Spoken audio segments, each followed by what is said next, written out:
بسم اللہ الرحمن الرحیم۔ پچھلی قسط 76 میں ہم نے یوسف علیہ السلام کے اپنی فیملی سے ملنے اور بچپن کا خواب پورا ہونے کے مناظر دیکھے، جب پچھلے 40 سال کے دکھ اور خوشیاں لمحوں میں سمٹ آئی تھیں۔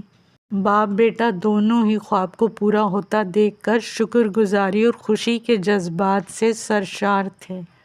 آج کی قسط میں دیکھیں گے کہ اسی دوران خضر علیہ السلام نے مسلم امت کے لیے کیا خوبصورت پیشن گوئی کی تھی، اور یعقوب نبی نے ایسے الفاظ بولے جو کہ تمام پیغمبروں اور نیک ارواح کی زندگی کا خلاصہ ہیں۔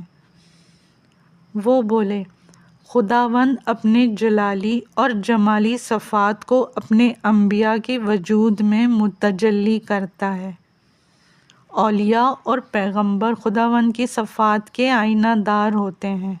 پھر یوسف نے بھی انکساری کا مظاہرہ کرتے ہوئے کہا کہ میرا اپنا کچھ بھی نہیں ہے، یہ سب عنایات میرے خدا کی طرف سے مجھ پر ہیں۔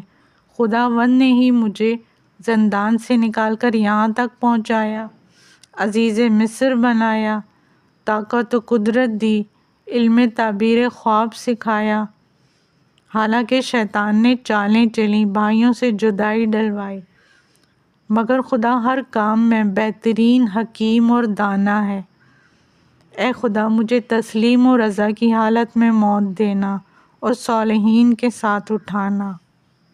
پھر یعقوب نبی نے بھی شکر ادا کیا کہ خدا نے 40 سال بعد بیٹے کے دیدار سے ان کی آنکھوں کو روشن کیا۔ خضر علیہ السلام وہاں موجود تھے اور سب کچھ دیکھ اور سن رہے تھے، مگر انہیں دیکھنے کی صلاحیت صرف یعقوب نبی اور ان کے بیٹے میں تھی، باقی لوگ نہیں دیکھ سکتے تھے۔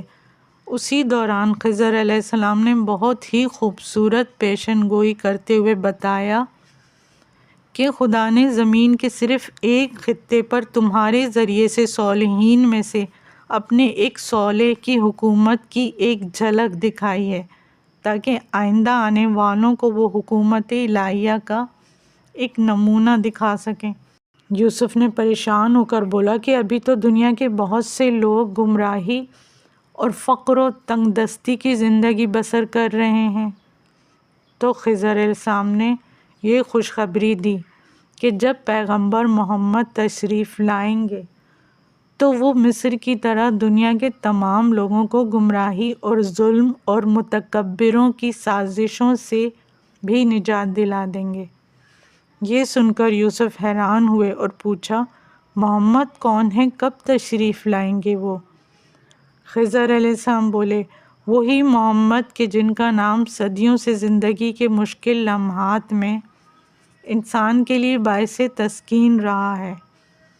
جب وہ تشریف لائیں گے تو پوری دنیا میں ایک ہی حکومت ہوگی اور محمد حاکم ہوں گے، اور وہی پوری دنیا میں عدل قائم کریں گے۔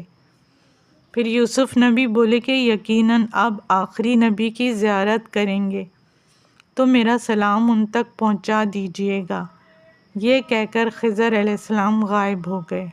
لگاتار خوشیوں اور کامیابیوں کے ان لمحات کو دیکھ کر یوسف کے دونوں جالس بھائیوں نے سرگوشیاں شروع کر دیں، اور یہودا بولا کہ آئندہ آنے والی نسلیں دیکھیں گی کہ بنی اسرائیل کو یہودی کہا جائے گا، یعنی کہ میرے نام سے پکارا جائے گا، نہ کہ یوسفی، کیونکہ خاندان بنی اسرائیل میرے نام سے ہی چلے گی۔